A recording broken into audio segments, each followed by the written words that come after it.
जम्मू कश्मीर में विंटर्स की शुरुआत हो चुकी है और ऐसे में लगातार अब पाकिस्तान इस फिराक में है कि बर्फबारी होने से पहले जम्मू कश्मीर में घुसपैठ की कोशिशें कराई जा सके। और इस बात की पुष्टि आईजी बीएसएफ कश्मीर अशोक यादव ने भी कर दी है कि पाकिस्तान लगातार इस फिराक में है। और जम्मू कश्मीर और खासकर कश्मीर की अगर बात करें, तापमान लगातार माइनस में चलता हुआ नजर आ रहा है और इन सब के बीच विजिबिलिटी भी कम है। और खासकर एलओसी की अगर बात करें या फिर अंतर्राष्ट्रीय सीमा की अगर बात करें, पाकिस्तान ने लगातार जो अपने लॉन्चिंग पैड्स हैं उनको दोबारा से रीएक्टिवेट कर लिया है। तो इसमें कोई दो राय नहीं है कि ऑपरेशन सिंदूर में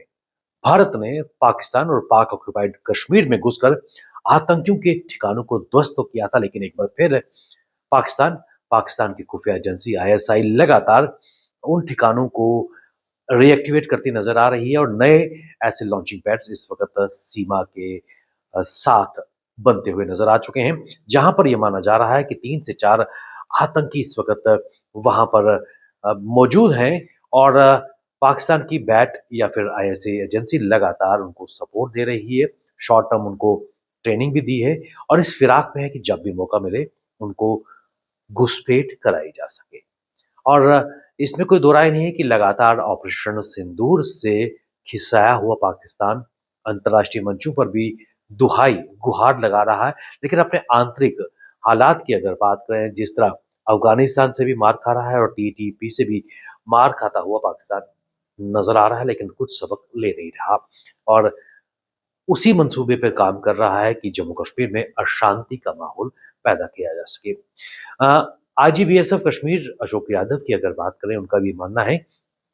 कि पाकिस्तान इसी फिराक में है कि जम्मू कश्मीर और खासकर कश्मीर में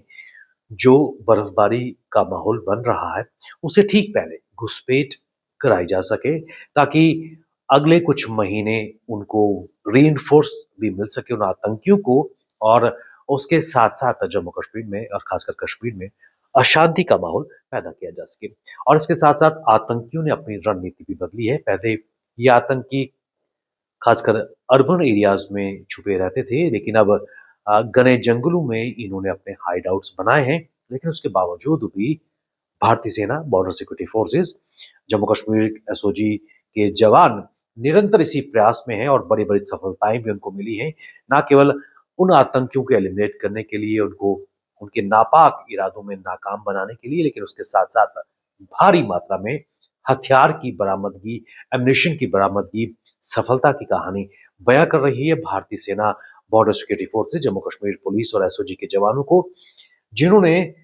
कई बार ऐसे मंसूबों को आतंकियों के नाकाम बना दिया और उसके साथ साथ उन आतंकियों को उनके अंजाम तक भी पहुंचा दिया। लेकिन फिर भी उसके बावजूद भी पाकिस्तान है कि मानता ही नहीं, बाज नहीं आ रहा और बार बार मुंह की खाने के बावजूद भी इस तरह की स्ट्रेटजी पाकिस्तान द्वारा की जा रही है। और इस स्ट्रेटजी का दूसरा रूप हम सबने देखा है कि किस प्रकार जम्मू कश्मीर से व्हाइट कॉलर टेरर मॉड्यूल को प्रोत्साहित किया जा रहा है, रेडिकलाइजेशन की जा रही है। और उसके बाद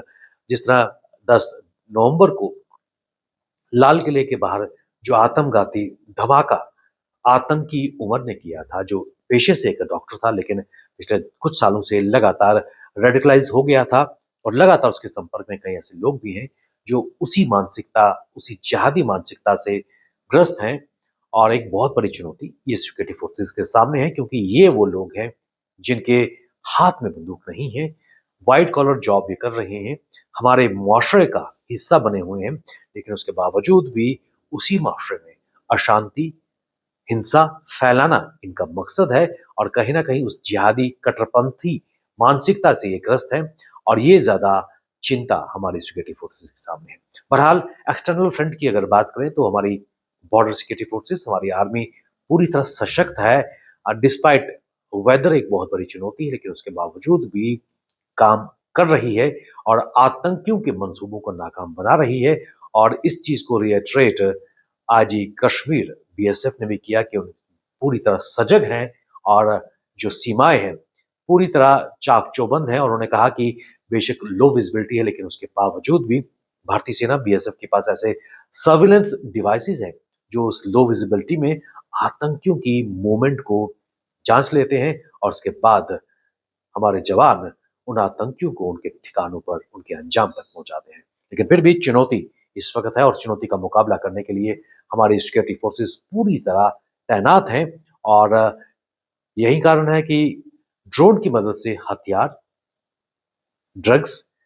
फैलाई जा रही है, ड्रोन ड्रॉप किया जा रहा है, लेकिन उसमें भी पाकिस्तान को हताशा हाथ लगती हुई नजर आ रही है। बहरहाल आने वाले समय विंटर्स की अगर बात करें, प्रयास लगातार पाकिस्तान कर रहा है, लेकिन उस प्रयास को नाकाम बना रही है भारतीय सेना, हमारे जवान। बने रहिए हमारे साथ, हमें दीजिए इजाजत। नमस्कार।